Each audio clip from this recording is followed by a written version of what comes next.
In this video, I'm going to show you how to figure out what kind of house you can afford. If you're thinking about buying a home, this video is for you. We're going to cover a rule of thumb for budgeting when you are buying a house. I'm also going to give you a quick formula that you can follow along with to know what you can afford. I'm also going to go over how monthly debt payments like credit card, personal loan, credit card loans affect what you can actually afford. And we're going to break down a $50,000 salary all the way up to a $200,000 salary. I'm also going to give you guys what these house payments include. Then we'll cover what you can actually afford. And we'll wrap it up by covering what lenders will let you borrow and how to increase your chances of getting approved. My name is Ivan Simmental, and my goal is to help educate you on the process of buying a home, because this is probably one of the most important decisions you'll make in your life besides picking your partner for life, if that makes sense. We've helped over hundreds of families get the best loan for their specific situation, and we'd love to assist you as well. With that being said, the first thing that we need to cover is your budget and the lender math behind it. Now, most people hear the 25% to 30% rule and think that it's a standard. And yes, in a perfect world without all the crazy inflation that's been going on, that is ideal. But in today's market, a lot of buyers aren't landing there. And realistically, many people are qualifying closer to 50% debt to income ratio, depending on the loan type and their overall credit profile. So instead of guessing, here's a simple way to run the math. You see, you take your annual income and you divide it by 12. That gives you your gross monthly income. Then we look at what a lender may allow for total monthly debts. And for this video, we're going to use 50% DTI, or debt to income ratio, as a reference point. And when I say total monthly debts, I do mean everything that shows up as a monthly payment on your credit report. Yes, on your credit report.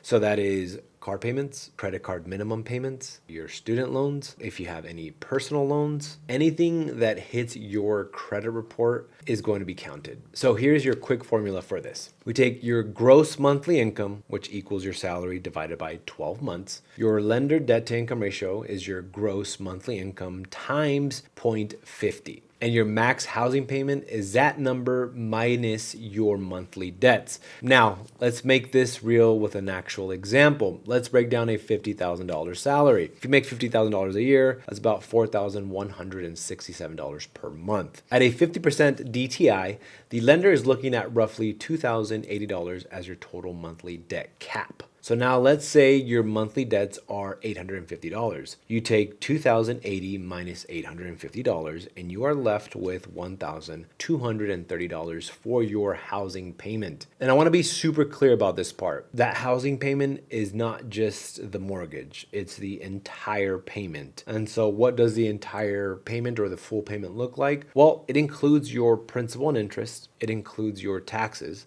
it includes your insurance, and it also includes an HOA if it applies to your specific house you are buying. And of course, mortgage insurance if you are putting less than 20% down payment. Now, let's do the same thing for a $200,000 salary. If you make $200,000 a year, that's about $16,667 per month gross. At a 50% DTI, the lender is looking at roughly $8,333 as your total monthly debt cap. So, if your monthly debts are $1,800 total, you take $8,333 minus $1,800 and you're left with $6,533 for your housing payment. Again, same exact rule, full housing payment, not just the mortgage. Now, what I want to talk about is what these numbers actually mean, right? But before we do, I want to mention this. I'm a licensed mortgage broker in Nevada, specifically in Las Vegas, but I'm also licensed in California and Texas. So if you want help getting pre-approved and you want me to personally walk you through what you can afford in these areas, you can click the link below. Now, let's dive in. When you see these numbers, what you're really looking at is the lender's ceiling. It's the maximum that they might approve based on your DTI. It's not a recommendation. It's not what I'm telling you to spend. It's just the top end of what the lender math might allow, right? So keep that in mind, please. And this is why buying power can change so fast. If your debts go up, your buying power drops. If the rate moves up, your buying power drops, even if your income stays the same. Now, let's talk about what you can actually afford. This is where I tell my clients you have to be honest with yourself because your real number is the lower of the two things. It's what the lender allows based off of your DTI, and it's what you can live with monthly without feeling stress. So, even if you qualify at a 50% DTI, that doesn't mean that you should live at 50% DTI. Remember, you are still in control. You choose the payment that you can maintain comfortably. Now, when it comes to the mortgage calculators that you guys see online, here's how you use it the right way. And I want to be very clear about this as well. You should only trust a calculator if it shows you the full payment. And so that means it has to include taxes, insurance, HOA, and mortgage insurance if you are under 20%, because your loan amount isn't just based on your income. It depends on the housing payment that you qualify for, the interest rate, your down payment, and those property costs. And that's why the same monthly payment at a different rate can change your loan amount a lot. Now, let's wrap it up with how to increase your chances of getting approved for a home loan. The fastest way is to lower your monthly debts. If you can pay down credit cards enough to drop the minimum payments, that helps. Or if you can pay them off completely, that even helps much better. Don't close them, just pay them off. If you can avoid adding a new car payment, that also helps because that's one of the main reasons why most people get denied for a home loan. And please do not finance furniture or open any new accounts before closing on your loan. Next is improving your credit score. It kind of ties in together.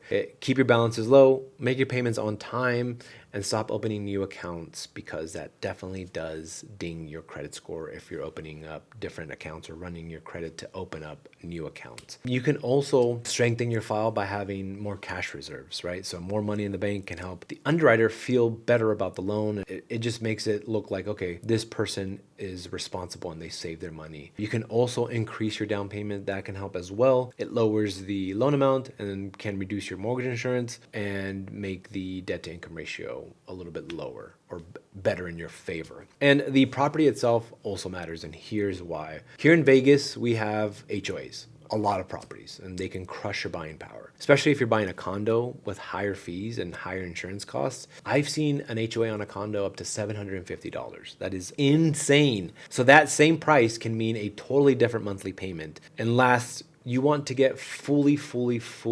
pre-approved, not just a quick online estimate. And I say this because a pre-approval is always better than a pre-qualification. We review your income, your credit, and your debts. They're your actual real numbers, not just guesses on a pre-qualification, because it really does matter when you are telling somebody how much you make and how much you have in the bank versus that individual or a loan officer looking at your actual pay stubs, your tax returns, your W-2s, your bank statements. It is much better for you, and it's also safer for you because it protects your money in the long run. So please always choose a full pre-approval versus a pre-qualification. And if you're looking to buy a house in any of the 3 states that I mentioned, I'll say it again, Texas, Nevada, and California, I'd be more than happy to walk you through the entire process. We'll look at what you can actually qualify for, and we will map out a real game plan for you and your specific situation. And again, I will help you through the entire process of buying your first home.